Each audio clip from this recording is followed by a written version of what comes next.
तो चलिए आज आपको बताने जा रहे हैं पार्ट थ्री। इससे पहले पार्ट वन और पार्ट टू अपलोड कर दिया गया है। ये आपका पार्ट थ्री है प्रश्नमाली 1B के। तो पांचवा प्रश्न के पहला क्वेश्चन आपको बताने जा रहा है। कह रहा है कि 12,576 और 4,052 का अंक गणित के मूलभूत से मसा ज्ञात करें और फिर मसा की सहायता से क्या निकालना है, लसा निकालना है। ठीक है, तो सबसे पहले आपको मसा निकालना है। तो पहले गुणनखंड तोड़ दीजिए। 12,576 का मसा पहले निकालिए। ठीक है, 12,576 का जब मसा निकालेंगे तो आपका आ जाएगा 6,288। फिर इसमें भाग आप दीजिए तो आ जाएगा 3,144। फिर इसमें आपका दूसरे भाग लग जाएगा। ठीक है, उसके बाद आ जाएगा 1,572। फिर इसमें आपका दूसरे भाग लग जाएगा। जब भाग लग जाएगा तो आपका आ जाएगा 786। 786 में भी दूसरे भाग लगेगा तो आपका आ जाएगा 393। 393 में 3 से भागा लगेगा, आ जाएगा आपका 131। और 131 में आपका 131 से ही भाग लगेगा। उसी प्रकार 4,052 का भी गुणनखंड कर दीजिए। 2 से भागा दीजिए, आ जाएगा 2,000। 4,052 भागा देंगे 2 से तो आ जाएगा 2,026। 2 से भागा देंगे आ जाएगा 1,013।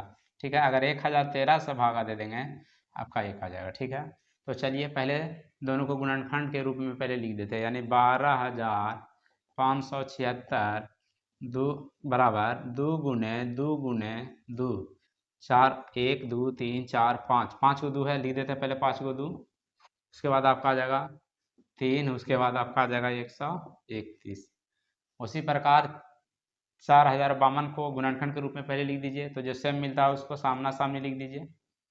बाकी आपका जो नहीं मिलता है सेम अलग लीजिए उसको। चलिए सेम मिला, ये आपका हो गया जाकर के मसा। मसा बराबर आपका आ गया 2 गुने 2 2 दूना 4। ठीक है, उसके बाद आपको कह रहा था कि मसा की सहायता से क्या निकालिए, लसा निकालिए। तो एक सूत्र आपका होता है, लसा बराबर आपका सूत्र होता है, यानी निकाल देता आपको साइड में। लसा बराबर सूत्र होता है दो संख्याओं का गुणनफल। दो संख्याओं का गुणनफल बटा आपका आ जाएगा मसा। दो संख्या आपका कितना दिया हुआ है, 12,576 गुने 4,052। मसा कितना आया हुआ है 4। मसा आपका आया हुआ है 4। जब 4 से इसमें भागा दीजिएगा तो आपका आएगा 1,013। और जब 1,013 से गुना कर दिएगा 12,576 में तो आपका गुना होने के बाद आएगा 12 73 94 88। ये आपका आ जाएगा लसा। इसका आंसर निकल गया। ठीक है, अब गुना करके देख लीजिएगा।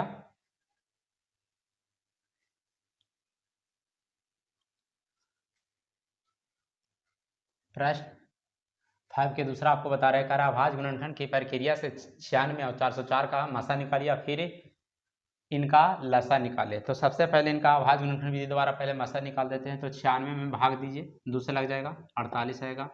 2 से भागा देंगे 24 आएगा। फिर 2 से भागा देंगे 12 आएगा। फिर 2 से भागा देंगे 6 आएगा। फिर 2 से भागा देंगे 3 आएगा। फिर 3 से भागा देंगे कितना आ जाएगा आपका 1 आएगा।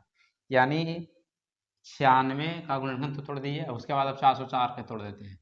2 से देंगे आएगा आपका 202। यानी 404 में जब 2 से भागा देंगे तो 202 आएगा। फिर 202 में 2 से भागा देते हैं। ठीक है, आ जाएगा आपका 101 से भागा दीजिए, आपका 1 आ जाएगा। ठीक है, तो जो 96 का गुणनखंड है वो आ गया 1 2 3 4 5 को 2 है, पहले 5 को 2 लिख दीजिए, 5 को 1 3 है। ठीक, फिर 404 का गुणनखंड देख लीजिए, जो मिलता है उसको सामना सामने लिख दीजिए।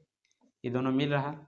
ठीक है, तो आपका जो मसा है वो मसा आपका कितना आ जाएगा 2 गुने 2 2 दूना 4।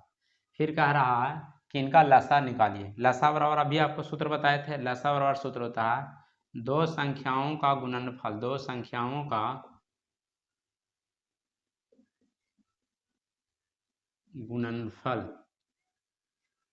बटा हो जाता है मसा। बटा मसा हो जाएगा। ठीक, तो आपको पता होना चाहिए कि दो जो संख्या आपका है वो आपका कितना दिया हुआ है, 96,404। ठीक है, आइए मसा जो आपका आया 4 आया, इसे भागा दे देंगे, 4 से भागा दे दीजिए किसको में, 96 में 24 चको 96 जब गुना कर दीजिएगा तो इसका आ जाएगा 96 यानी 51 दाएं सैकड़ा हजार 9696 आ जाएगा इसका क्या लसा। ठीक है,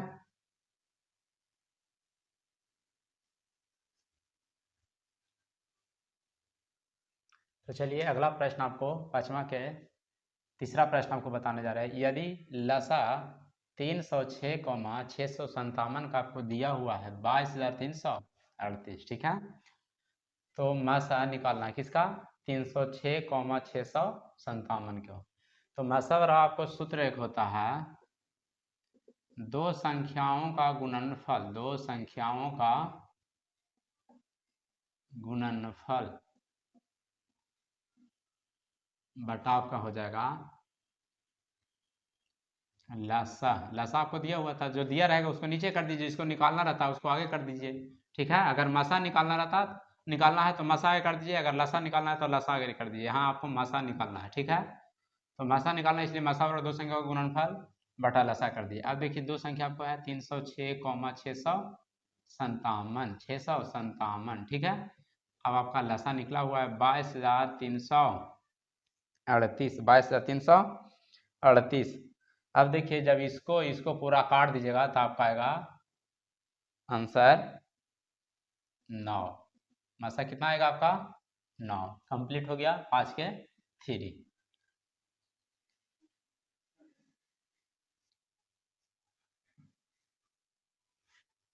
प्रश्न 6 के पहला बताने जा रहे हैं, कह रहा है जांचे कि क्या किसी प्राकृत संख्या n के लिए 4n के अंत में शून्य आ सकता है। यानी कह रहा है कि क्या 4 के अंत में शून्य आएगा, अगर 4 को गुणनखंड कर दिया जाए पावर के रूप में कर करके तो क्या आ सकता है। तो देखिए स्टार्ट करते हैं। 4n के आपको रूप में दिया हुआ है, अगर मान लिया n के जगह हम 1 रख देते हैं तो इसका गुणनखंड कितना आएगा 2 गुने 2।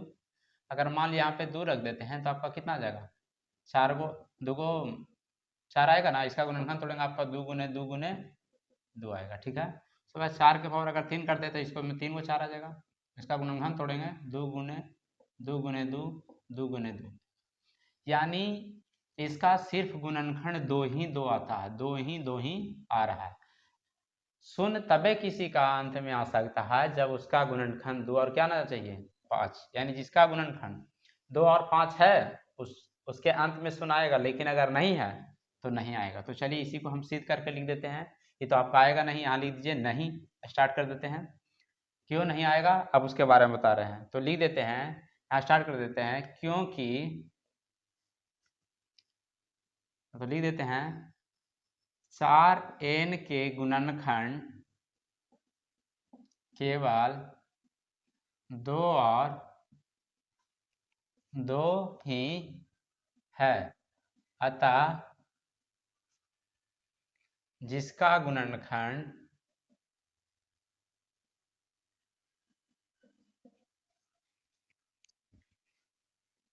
2 और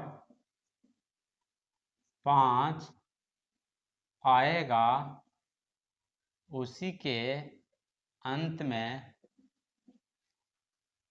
शून्य आ सकता है। इसलिए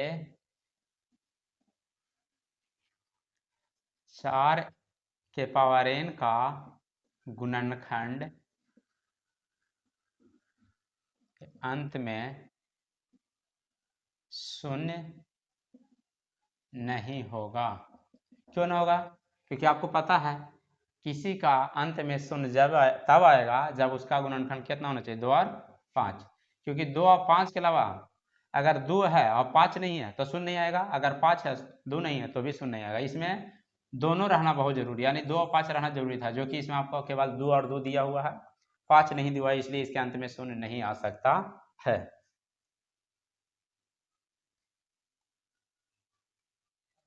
तो चलिए ये प्रश्न आपका 6 का दूसरा है। ठीक है, इसका भी अगले प्रश्न की तरह ही बनाना जो ही बनाए हैं। जांचे कि क्या किसी प्राकृतिक संख्या n के लिए 15 n के अंत में शून्य आएगा, यानी 15 n के अंत में शून्य आ सकता है। तो चलिए देख लेते हैं इसको भी। तो देख लीजिए, आपका 15 n दिया हुआ है, n के जगह 1 मान लेते हैं, तो इसका गुणनखंड कितना आएगा, इसका गुणनखंड आ जाएगा 3 × 5। फिर उसी तरह से 15 का पावर कितना मान लेते हैं, 2 मान लेते हैं, n के जगह अभी 2 मान लिए, तो आ जाएगा 3 × 5, 3 × 5, ठीक है। अगर 3 मान लेते हैं तो इसका भी आएगा 3 × 5, 3 × 5 और 3 × 5, ठीक है। अब देखिए इसका गुणनखंड 3 × 5, 3 × 5 आ रहा है। हम आगे ही बता चुके हैं कि किसी का अंत में शून्य तभी आएगा जब उसका गुणनखंड 2 और 5 आएगा। तो इसमें केवल आपका 5 आ रहा है लेकिन 2 नहीं आ रहा, जबकि दोनों का आना बहुत जरूरी है। जब दोनों आएगा तब भी शून्य आ सकता है, ठीक है। तो क्या आपको इसे समझ में आ रहा होगा कि इसके अंत में शून्य नहीं आएगा। यहाँ हम लिख देते हैं नहीं, क्यों, तो यहाँ लिख देते हैं क्योंकि 15 n का गुणनखंड केवल 3 और 5 है, इसलिए इसके अंत में शून्य नहीं आएगा, क्योंकि